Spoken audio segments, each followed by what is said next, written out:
Bonjour à tous. Alors, j'espère que tout va bien de votre côté. On célèbre le Seigneur. Lui, il est toujours fidèle et il est sur son trône.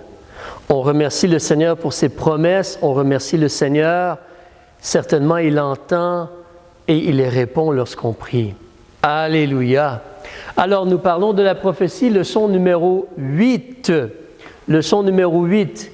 Nous allons prier, demander au Seigneur de bénir. Père, s'il te plaît, par ton esprit, aide-nous présentement. Aide-moi afin de pouvoir parler simplement, clairement et aider les gens à comprendre, à être avertis, à être aidés pour leur vie présentement. Par ton esprit, instruis-nous donc. Aide les gens, ouvre leur intelligence, leur esprit, qu'ils comprennent et reçoivent tes paroles et soient aidés pour leur vie. Bénis cette étude, Père, nous demandons ceci par le nom de Jésus-Christ. Amen. Amen. Alors, nous parlons de prophétie, donc, ensemble, leçon numéro 8. Et puis, en réalité, alors, si tu as tes feuilles pour les leçons, donc, une des premières choses qu'on veut voir au point B sur ta feuille, on nous mentionne, on a parlé de cela, les déclarations prophétiques que les apôtres ont fait concernant le développement des âges. Qu'est-ce que les apôtres nous ont dit? Quels ont été les enseignements des apôtres concernant comment les âges étaient pour se développer ou qu'est-ce qui était pour se produire à travers les âges jusqu'au retour de Jésus? On a vu certaines choses ensemble. Donc, si tu te rappelles, on a vu comment il va y avoir des loups ravissants, des hommes ayant de faux enseignements qui vont être parmi nous. Et aussi, il va y avoir des faux docteurs. Et on a vu ensemble aussi comment il va y avoir vraiment, j'espère que je ne vous cachais pas, on a vu comment, ensemble, on a vu qu'il va y avoir un temps où il va y avoir une révolte. Les gens vont être contre Dieu. Et on a commencé à parler concernant la réalité des derniers temps ou derniers jours. Le premier point ici, on a vu comment en Timothée, la première épître de Paul à Timothée, chapitre 4, Paul nous dit que quelques-uns vont se détourner de la foi. Continuons à regarder. Alors, dans les épîtres de Paul à Timothée, cette fois-ci, si tu regardes avec moi, la seconde épître, donc tu veux la page 303 dans ta Bible, ou ton Nouveau Testament, page 303, seconde épître de Paul à Timothée, chapitre 3. On va débuter au verset 1, mais on veut voir comment on nous parle que dans les derniers temps, il y aura des temps difficiles. Alors, regarde au verset 1 avec moi. « Or, sache, M. Paul écrit à M. Timothée, Timothée était pasteur aussi. Or, sache que dans les derniers jours, il y aura des temps difficiles. » Alors, les choses ne vont pas aller en s'améliorant en réalité. Ce n'est pas comme si, avant que Jésus vienne, il va y avoir un grand réveil dans le monde. Non, on nous dit que dans les derniers jours, il y aura des temps difficiles. Car les hommes seront épris comme attachés à eux-mêmes. Ils vont aimer l'argent. Ils vont être vains comme aucun valeur, aucun poids dans la balance de Dieu.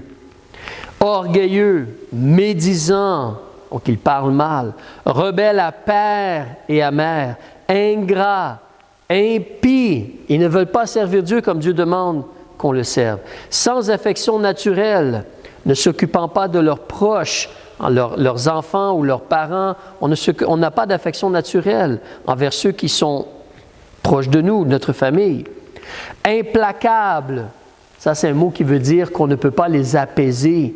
Ils sont toujours pleins de haine et de violence et de hargne. Alors, ils sont implacables, calomniateurs. Alors, des gens qui font des accusations mensongères sur les autres. Intempérants, il n'y a pas de retenue. L'opposé de la tempérance, d'être retenu. Intempérants, incontrôlables. Ils sont cruels ou ils vont être cruels. Ennemis des gens de bien. Traîtres, emportés, enflés d'orgueil, aimant la volupté, les plaisirs de la chair, plutôt que Dieu. Et ayant l'apparence de la piété.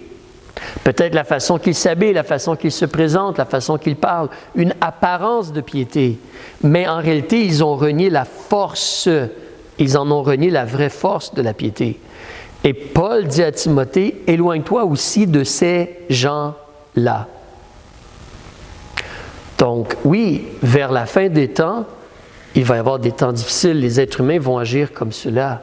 Et si tu regardes l'Internet ou les nouvelles, les informations, les médias, en grande partie, c'est comment les gens sont sur la planète Terre, malheureusement, présentement. J'aimerais te faire remarquer, à la fin du verset 5, de la façon dont Paul parle à Timothée et lui dit, « Timothée, éloigne-toi aussi de ces gens-là. » Il y avait déjà des gens comme cela. Cela était pour se produire pendant le temps de Timothée aussi.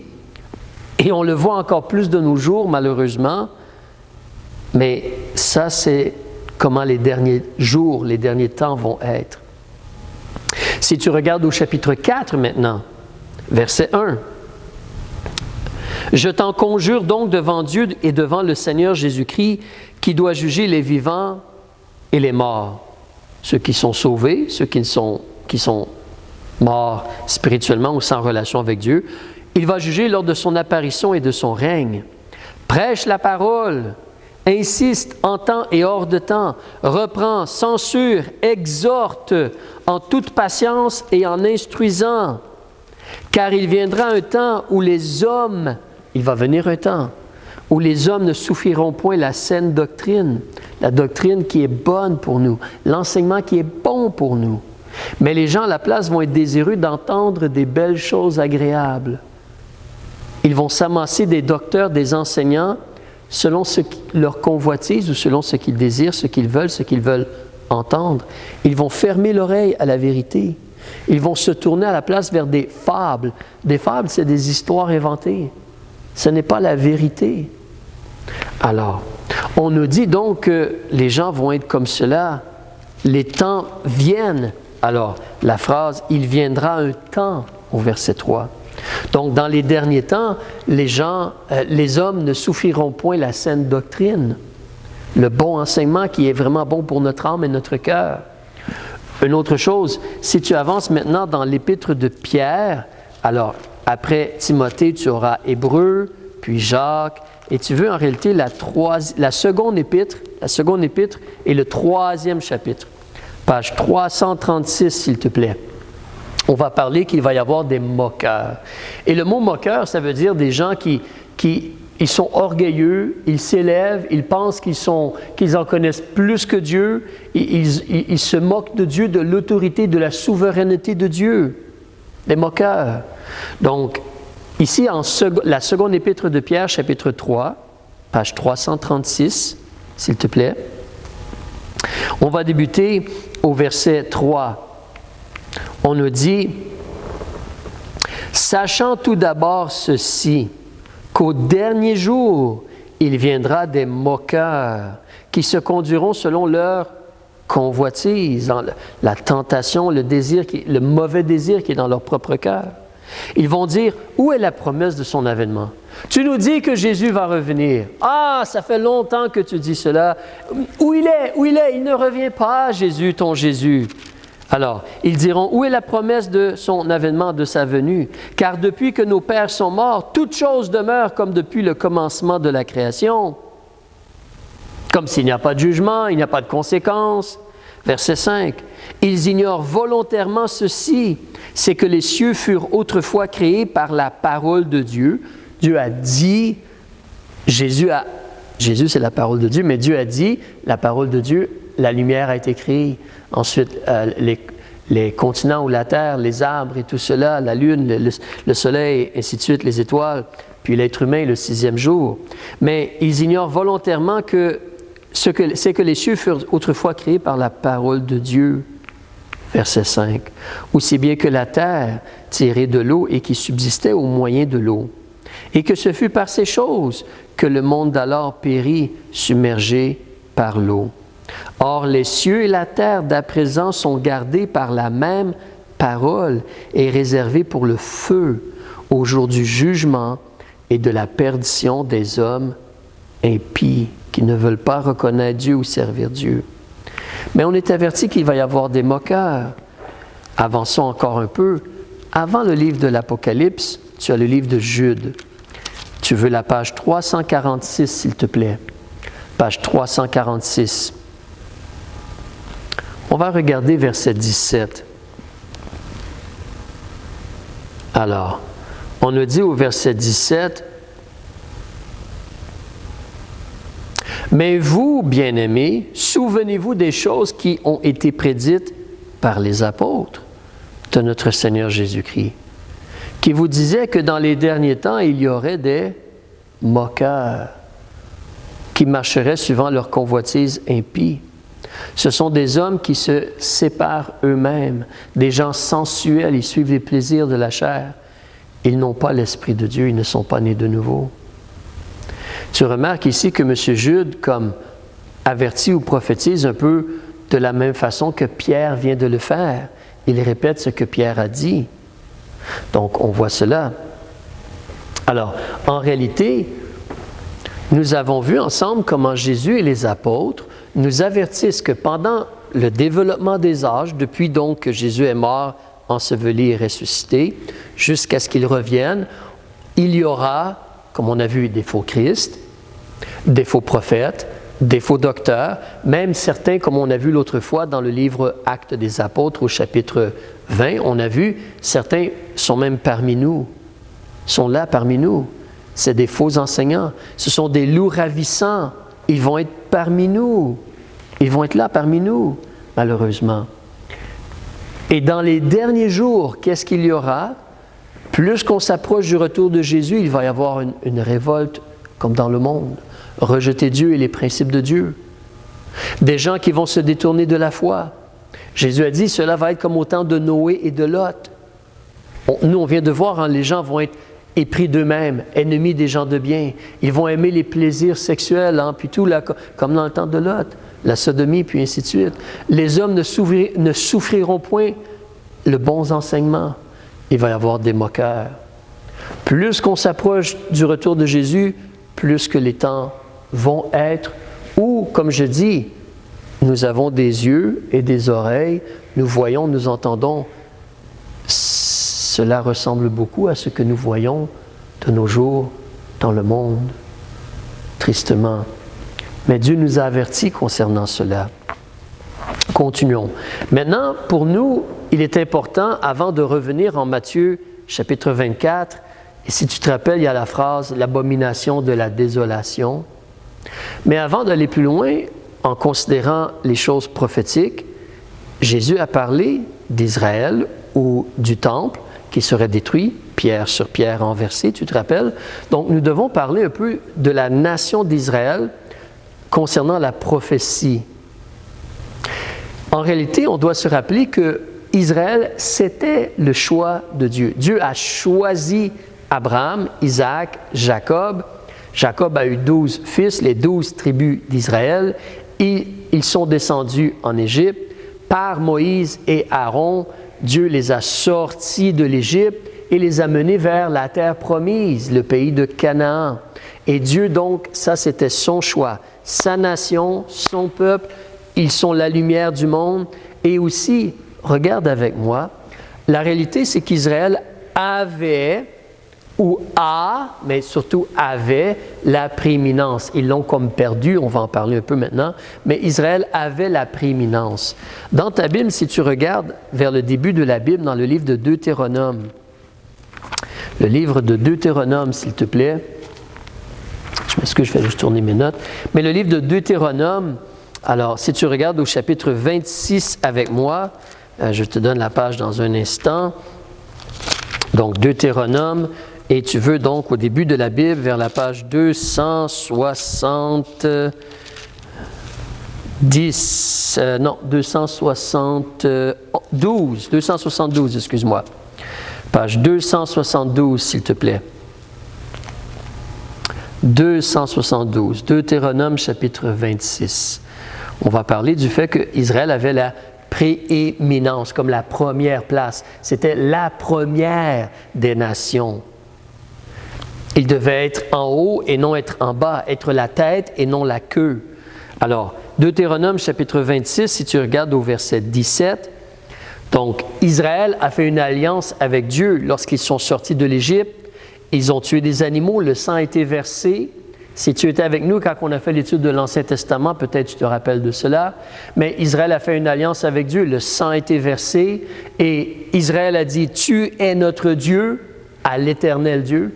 Et l'Éternel Dieu a pris Israël comme son peuple, une alliance, et ils ont eu la prééminence. Chapitre 10, verset 17 ici au chapitre 26. « Tu as fait dire aujourd'hui à l'Éternel qu'il serait ton Dieu et que tu marcherais dans ses voies. Et que tu garderais ses statuts, ses façons de vivre, ses choses statuées, comme ses lois, ses commandements et ses ordonnances, et que tu obéirais à sa voix. Et l'Éternel t'a fait dire aujourd'hui que tu lui seras un peuple particulier, comme il te l'a dit, et que tu gardes tous ses commandements. Ça, c'est ta part, monsieur Israël, ou peuple d'Israël. C'est votre part. Vivez comme Dieu vous a demandé de vivre selon ses paroles, ses lois, ses commandements. Verset 19. Et qu'il, Dieu, te donnera sur toutes les nations qu'il a faites la prééminence en louange, en renom et en gloire. Et que tu seras un peuple consacré à l'Éternel, ton Dieu, comme il te l'a dit. N'est-ce pas incroyable? Il y a une similarité pour nous. Nous devenons enfants de Dieu à travers le sacrifice de Jésus-Christ. Tu as la responsabilité de reconnaître ce que Jésus a fait à la croix. N'attends pas. Maintenant, tu dois être prêt à te détourner du péché, à confesser à Jésus tes péchés et demander à Jésus d'être ton sauveur personnel. Lorsque tu reçois Jésus comme ton sauveur personnel, tu deviens un enfant de Dieu. Le Saint-Esprit est mis en toi. Le Saint-Esprit vient habiter en toi. Et justement, tu es un enfant de Dieu. Tu es consacré pour Dieu, à Dieu, et tu es avec Dieu, en relation avec lui, en esprit, dans la lumière. Eux, ils avaient la prééminence en louange, en renom et en gloire. Ils devaient être un peuple consacré. Tourne ta page et regarde le chapitre 28, premier verset. Or, il arrivera, si tu obéis à la voix de l'Éternel ton Dieu, pour prendre garde à pratiquer tous ces commandements que je te prescris aujourd'hui, que l'Éternel ton Dieu te donnera la prééminence sur toutes les nations de la terre. D'accord? Et en même temps, tu veux considérer aussi, dans tes notes, tu vois ces choses-là, c'est à la deuxième page, on mentionne donc Israël dans les écrits prophétiques de Dieu, et le point 1 ici, le choix de Dieu. Je regarde le point A, on vient de voir les versets. Je pense que j'ai fait une erreur, je crois que j'avais écrit Deutéronome peut-être 24 ou 22, mais c'est Deutéronome 26, si tu veux le changer dans tes notes. J'ai écrit autre chose, je me suis corrigé, désolé, mais c'est bel et bien Deutéronome 26, versets 17 à 19, et Deutéronome 28, verset 1. Mais là, en Psaume 89, si tu veux t'y diriger avec moi, le 89e psaume, il y a quelque chose d'intéressant qui est mentionné aussi. Alors, tu veux avoir la page 756. Pas seulement Israël avait la prééminence comme une nation, mais le trône ou la royauté en Israël qui était à venir pour eux qui sont sortis du désert, ou pour nous, c'est dans le passé, mais David, nous savons que Jésus, c'est le fils de David. Il va régner, il est le roi des rois, le Seigneur des seigneurs. Mais David avait aussi, son royaume avait, son trône avait la prééminence. Psaume 89, si tu regardes avec moi, on va débuter au verset 21, page 756, verset 21. On nous dit « J'ai trouvé David, mon serviteur. Je l'ai oint de mon huile sainte. Ma main sera constamment avec lui et mon bras le fortifiera. L'ennemi ne pourra le surprendre et l'homme inique, comme injuste, ne l'opprimera point. Je briserai devant lui ses adversaires et je frapperai ceux qui le haïssent. Ma fidélité, ma faveur seront avec lui et sa force s'élèvera par mon nom. Je mettrai sa main sur la mer et sa droite sur les fleuves. Il m'invoquera disant, « Tu es mon Père, mon Dieu et le rocher de mon salut. Aussi, j'en ferai le premier-né, le souverain des rois de la terre. Premier-né ici ne veut pas dire que David est le premier qui a été créé, parce qu'en premier lieu, Dieu a créé Adam. Même David, dans sa famille, il n'était pas le premier-né enfant. Si tu connais un peu l'histoire de la parole de Dieu, David, en réalité, il avait plusieurs frères et sœurs. Je crois qu'il était de mémoire le 8e. Mais Dieu l'a choisi pour être roi. Mais l'expression premier-né ici veut dire qu'il a la première place, la prééminence concernant les rois de la terre. Le royaume de David, la nation d'Israël avait la prééminence. Et justement, Salomon a été grandement béni, énormément d'abondance et de richesse, et une paix aussi. Malheureusement, ils ont péché, puis il y a eu des problèmes. Et ça, c'est la chose qu'il faut considérer. Israël a perdu la prééminence. Ils ont péché, et donc Israël a été infidèle, et Dieu a jugé, et Dieu a puni. Alors, une réalité historique, je l'ai écrite dans les notes, mais en 586 avant Jésus-Christ, le temple de Salomon a été détruit et Juda a été dispersé. Alors tu as les livres de Jérémie, Ézéchiel, Daniel qui parlent de cela, la fin des livres des rois et de Chroniques, le second livre des Chroniques, mais on te parle que Nebuchadnezzar, le roi des Babyloniens, est venu et il a détruit le temple, pris l'or et pris les choses du temple. Il a détruit la ville de Jérusalem, brûlé la ville de Jérusalem. Et plusieurs Juifs ont été tués. Il a déporté les Juifs et les autres ont été dispersés parmi les nations. Alors, on te parle de cela. Et ce qui est intéressant à noter, c'est que les Juifs sont revenus. Parce que lors du temps de Jésus, il y avait des Juifs en Israël. Mais comme toi et moi, on a vu, qu'est-ce que Jésus a dit en Luc chapitre 21? À cause du péché, il y a de la colère contre le peuple d'Israël.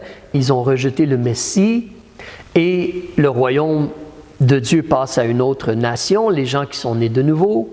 Et la ville va être détruite et le temple va être détruit. Beaucoup d'Israélites meurent et les Juifs sont dispersés. Et si tu te rappelles la phrase, elle est écrite dans les notes. Jésus utilise la phrase, c'est le temps des gentils. Le temps des gentils.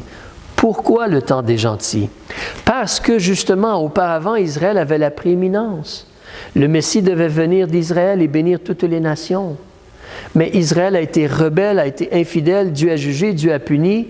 Et donc, depuis le temps, en réalité, où le temple a été détruit avec Salomon, depuis ce temps-là, c'est comme le temps des gentils.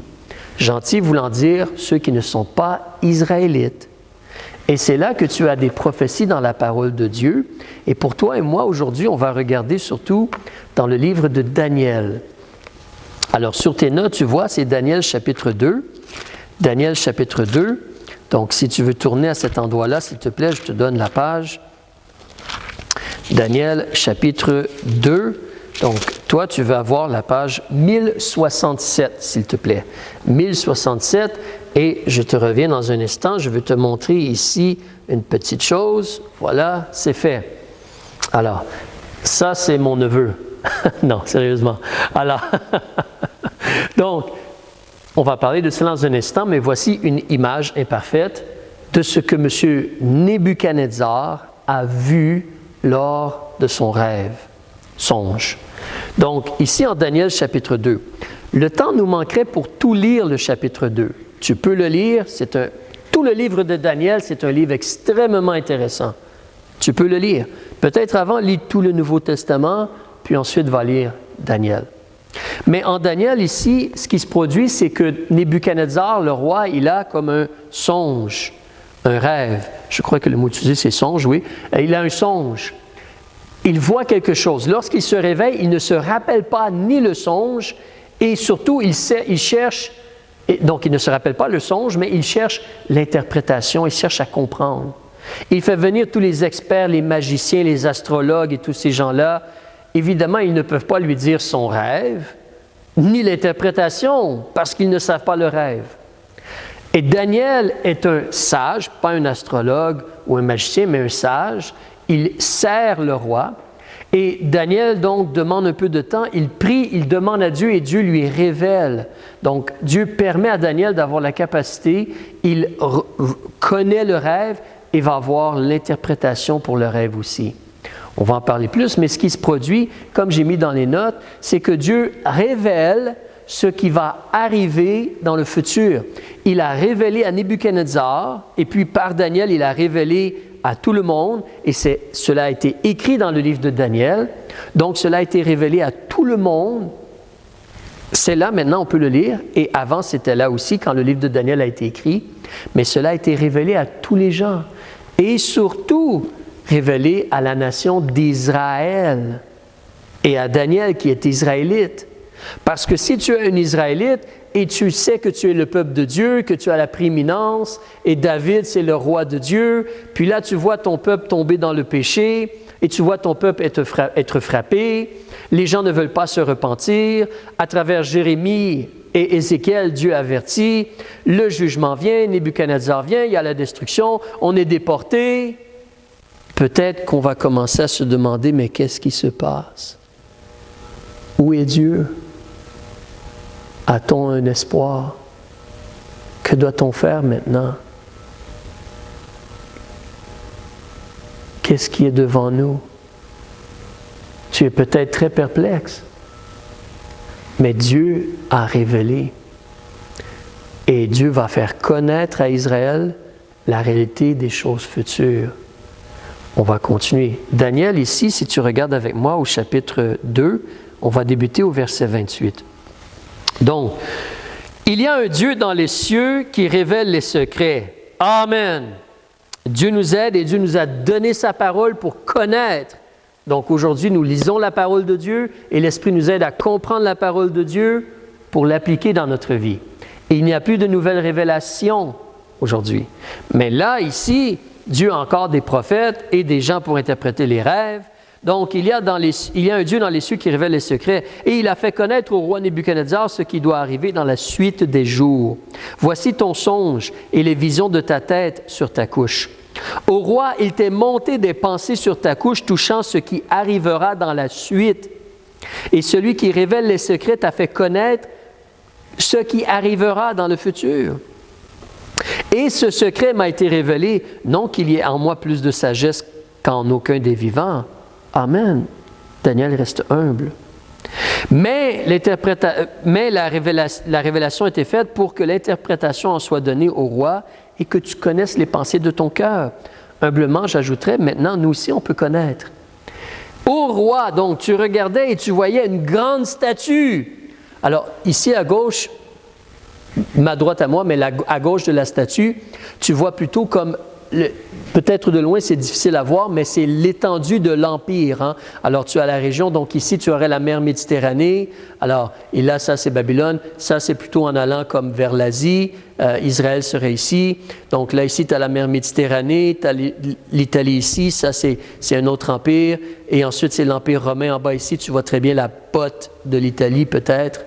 Alors, mais Daniel a vu cette statue-là, et donc si je tourne ma page. Tu as vu une statue d'une splendeur extraordinaire. Elle était debout devant toi et son aspect était terrible. La tête de la statue était d'or fin et sa poitrine et ses bras étaient d'argent. Son ventre et ses hanches étaient d'airain. L'airain, c'est comme, tu sais, des fois les instruments de musique, là, comme un genre de bronze. Alors, en airain, comme tu peux voir. Ses jambes étaient de fer et ses pieds en partie de fer et en partie d'argile, couleurs différentes. Tu regardais jusqu'à ce qu'une pierre fût détachée, sans le secours d'aucune main, et frappa la statue dans ses pieds, qui étaient de fer et d'argile, et les brisa. Alors le fer, l'argile, l'airain, l'argent et l'or furent brisés ensemble et devinrent comme la balle de l'air en été, poussée par le vent et qui disparaît. Elle est emportée. Il ne s'en trouva plus de vestiges. Mais la pierre qui avait frappé la statue devint une grande montagne et remplit toute la terre. C'est là le songe, et nous en donnerons l'interprétation devant le roi. Donc ça, c'est le rêve qu'il a vu, maintenant l'interprétation. Toi, ô roi Nebuchadnezzar, et les Babyloniens, Tu es le roi des rois, auquel le Dieu des cieux a donné le règne, la puissance, la force et la gloire. C'est à lui maintenant la prééminence. Il a remis entre tes mains les enfants des hommes, les bêtes des champs et les oiseaux du ciel, en quelque lieu qu'ils habitent, et il t'a fait dominer sur eux tous. C'est toi qui es la tête d'or. Après toi, il s'élèvera un autre royaume. Et tu peux voir ici, c'est Perse, les Mèdes et les Perses. Après toi, il s'élèvera un autre royaume, moindre que toi. Puis un troisième royaume qui sera d'airain. Évidemment, c'est comme si peut-être les morceaux sont plus gros, mais la qualité des métaux n'est pas la même. Alors l'or, l'argent, le bronze, l'argile, ou le fer et l'argile. Alors, donc, les Babyloniens, les Perses, après cela les Grecs, verset 39, « Après toi, il s'élèvera un autre royaume moindre que toi, puis un troisième royaume qui sera d'airain et qui dominera sur toute la terre. Et il y aura un quatrième royaume, fort comme du fer, de même que le fer brise et rompt tout. Ainsi, pareil au fer qui brise et met tout en pièces, il brisera et mettra tout en pièces. Et comme tu as vu les pieds et les doigts en partie d'argile et en partie de fer, ce sera un royaume divisé. Mais il y aura en lui de la force du fer, parce que tu as vu le fer mêlé avec l'argile. Et comme les doigts des pieds étaient en partie de fer et en partie d'argile, ce royaume sera en partie fort et en partie fragile. » On va reparler de ces choses-là dans les semaines à venir. Verset 43. « Quant à ce que tu as vu le fer mêlé avec l'argile, c'est qu'ils se mêleront par des alliances humaines, mais ils ne seront pas unis l'un à l'autre, de même que le fer ne s'allie point avec l'argile. Et dans le temps de ces rois, le Dieu des cieux va susciter un royaume, un autre, comme un cinquième royaume. Lui ne sera jamais détruit, c'est un royaume éternel. Et ce royaume ne passera point à un autre peuple. Il brisera et anéantira tous ces royaumes-là, et lui-même subsistera éternellement. Comme tu as vu que de la montagne, une pierre s'est détachée sans le secours d'aucune main, et qu'elle a brisé le fer, l'airain, l'argent et l'or, le grand Dieu a fait connaître au roi ce qui arrivera ci-après. Le songe, il est véritable, et l'interprétation en est certaine. Alors Dieu révèle le temps des gentils, 4 royaumes qui se succèdent, les Babyloniens, puis les Perses, puis les Grecs, puis l'Empire romain. Après cela, il y a le 5e royaume. Nous allons en parler plus dans les semaines à venir, mais comme il agit sans l'aide de quelqu'un d'autre, comme on voit, là, la pierre se détache sans le secours d'aucune main, c'est le royaume du Seigneur Jésus-Christ, le millénium, qui détruit tout cela et qui établit comme le royaume éternel, le royaume de Dieu.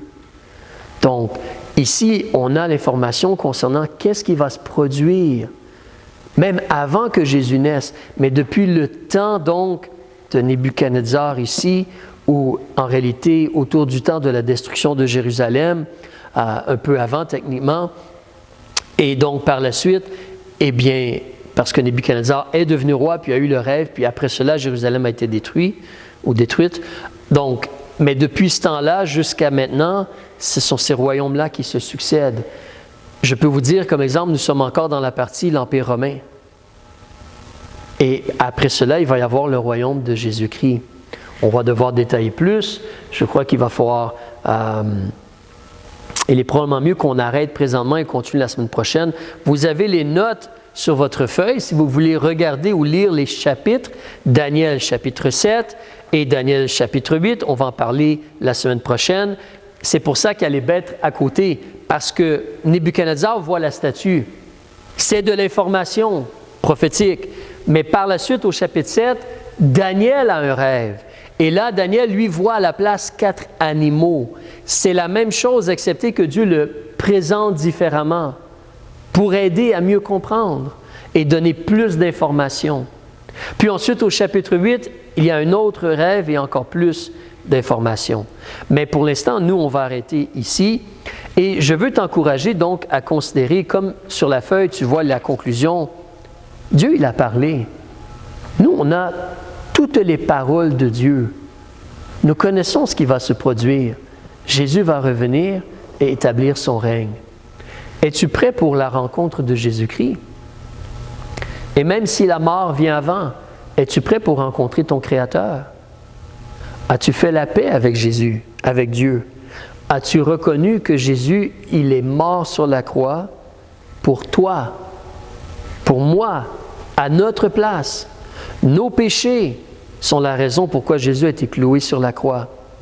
Il a pris le châtiment qui nous apporte la paix. Mais toi, moi, à 17 ans, j'ai fait le choix. Oui, je crois que Jésus est mort pour moi. Oui, je veux que Jésus pardonne mes péchés, sauve mon âme. Oui, j'ai comme prié, demandé, Jésus, sauve-moi de l'enfer. Pardonne mes péchés, donne-moi la vie éternelle selon ta promesse. Et il m'a sauvé, alléluia. Toi, tu peux faire ce choix-là si tu ne l'as pas fait encore. Si tu as fait ce choix-là, si tu as reçu Jésus comme ton sauveur, nous sommes avertis de ce qui va arriver. Nous pouvons être consolés et encouragés. Et en réalité, justement, Dieu nous a donné sa parole pour nous avertir, nous consoler, nous encourager. Mais qu'est-ce que Dieu demande de toi et moi? Si nous avons reçu Jésus comme notre sauveur, Dieu nous demande donc, comme il demandait à la nation d'Israël, il nous demande de garder ses paroles, de vivre selon l'enseignement de Jésus et des apôtres, jusqu'au retour de Jésus. Présentement, c'est le temps des gentils, mais le Seigneur Jésus, il va revenir et établir son règne. Nous voulons le laisser régner sur nos cœurs et nos vies, sur notre cœur et notre vie. Alors, que le Seigneur te bénisse. Bonne lecture, comme je dis, si tu veux regarder en Daniel, et nous, on se revoit bientôt. Alors, que le Seigneur vous bénisse.